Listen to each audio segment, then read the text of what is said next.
This is Suzy, my approximately 4-week-old baby leopard gecko, and I've had her for a few days now. I'm going to start recording various things that happen with her, such as feeding, which is what today is. I already fed her 1 cricket and 1 mealworm, both powdered and dusted with calcium. And that's a third in total. For now, oh, never mind, she's coming. What's she doing? Are you just playing with him, Suzy? Oh. Good girl. I am so happy that she's eating and that she's healthy. I remove her hides when it's feeding time because right now I need to be very diligent about how much she's eating and that she's eating enough, which so far she is, but I still want to be certain. So I remove all the hides from her enclosure while I feed her, and I normally just feed her crickets and mealworms for now.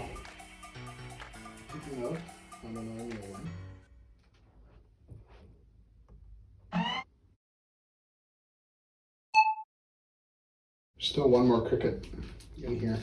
May have filled the bag a little bit too much with calcium because now all the bugs are covered in it. Let's see if she gets that one.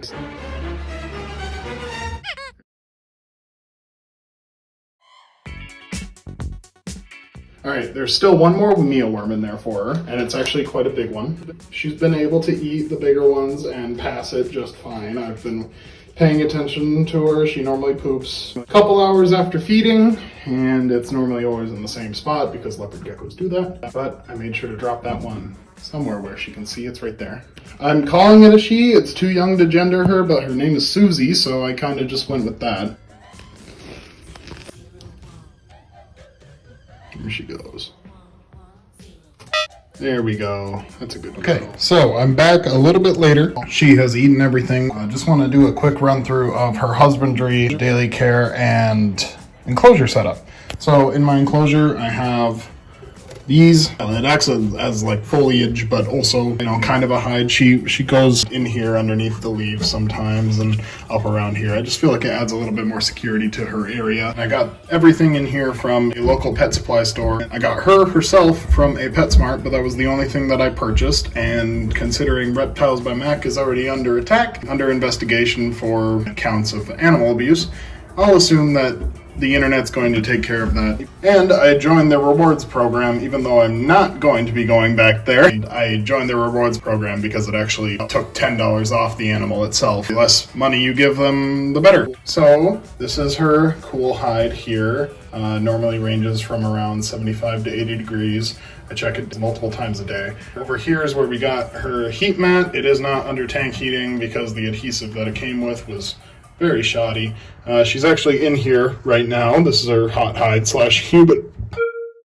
This is her hot hide slash humid hide. She will go in there pretty much all the time. Right now she's digesting the food that I just gave her, so she's gonna be in there for a little bit probably. And then she'll come out and poop over here, and then I'll clean it up like I always do. We're gonna go ahead and check the temperatures. So, got temperature gun. Not the most reliable, I know, but I am going to be doing as much as I can to improve the husbandry over the next couple of weeks because I do need a better heat pad, preferably one that's controlled with a thermostat because I'm tired of doing all of this heat gun stuff. Yeah, 80 degrees in there right now. It is pretty hot in my apartment currently. This is the hottest area that her heat pad gets. This is the most exposed that it is, otherwise the rest of it is underneath 2 layers of paper towel and a layer of reptile carpet. This is the hottest that it gets over here, and right now it is reading at 94 degrees, which is a little bit too high, but like I said, it's been hot in my house all day. My heat pad is on its lowest setting. For inside of her enclosure itself, it's reading at about 93, 94. Hopefully I'm not overheating her. Probably not, and if I am a few degrees off, it's probably not going to kill her. She'll be fine, and if it is uncomfortable for her, then she'll probably just leave. and go to the cool hide. This is the hottest that I've ever had it, personally, because it's been very, very hot outside. I also have a little shallow water dish for her, just in case. I fill it up daily and clean it out, as well as a little calcium dish there for her. Everything in here is pretty set. It's a little bit big for her, and that's okay. Bigger is always better. I do plan on getting a crested gecko along with it. I'm not going to be putting it in this enclosure, obviously, that'd be stupid. I'm going to be getting a 20-gallon tall enclosure. I'm going to be setting it pretty much right next to Suzy's area. I already have everything in my Amazon cart, just need to wait a couple paychecks before I can get the cresty. But expect videos on that once I get her. Hope you're all excited for this journey with Suzy, the leopard gecko. And I'm excited to see how she grows and matures and how her color patterns change and also how big she gets. Right now she's probably about 5 inches long, and I have noticed that her tail is a little bit longer than average, I suppose. We'll figure all that out later. And this is just a little pet project, quite literally, because it's a pet. But we're gonna see where it goes and how much she grows and develops and changes and stuff. And that's gonna be nice. So stay tuned. Tomorrow I'll probably do the same thing. Another feeding video, daily husbandry care, that kind of stuff. And a little bit of handling later as well. Probably gonna include that into this video. Might as well. Okay, so we're back and she pooped. This one is a little bit smaller than what I'm used to seeing so far up to this point. Looks healthy enough. Now I just need to figure out how to, hold on, there we go. The good thing about having her poop on the paper towel side of the enclosure is that it is very easy to keep up with and clean. Considering she only poops once a day, roughly, from what I've seen. I've also seen many things online state that they're supposed to poop more often, but for me, one a day is what I get out of her, and that's completely fine with me.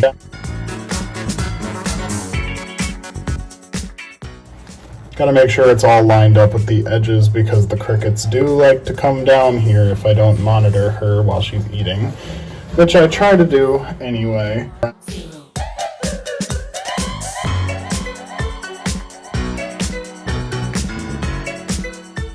Like when they hide under the paper towels because it's just a hassle and a half to get them out, and I don't like bugs.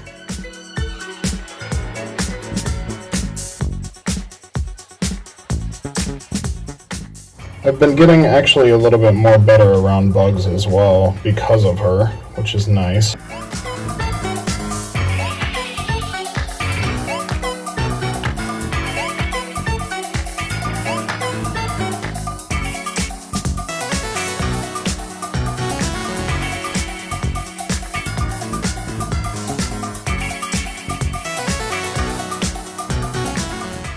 There we go. Now good enough.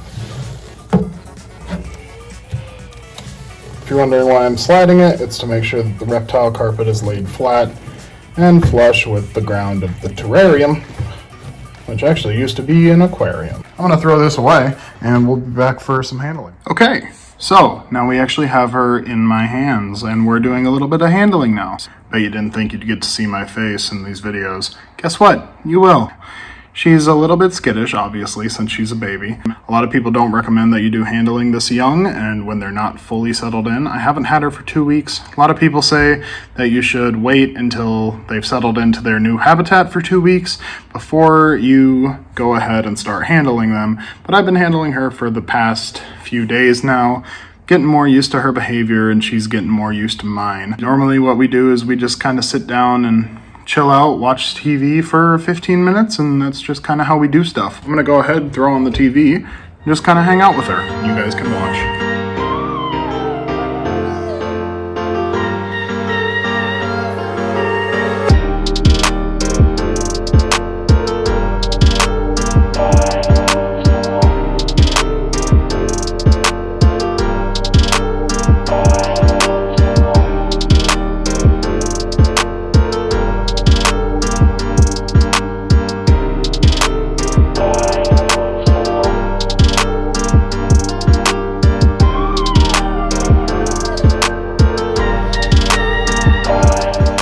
Okay, So before we go ahead, put her back in the enclosure, we're gonna have to make sure, check her temps again, and then put her hides back all in the right spot. Give me one moment. I still have her in my arms.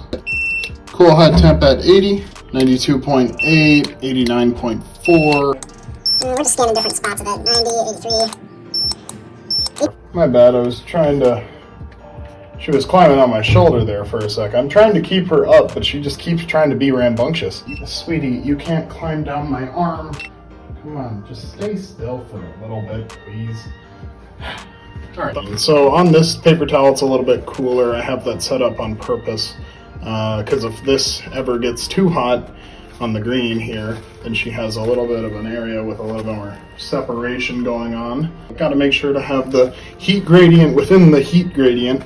Go ahead, put her hide back. There you go.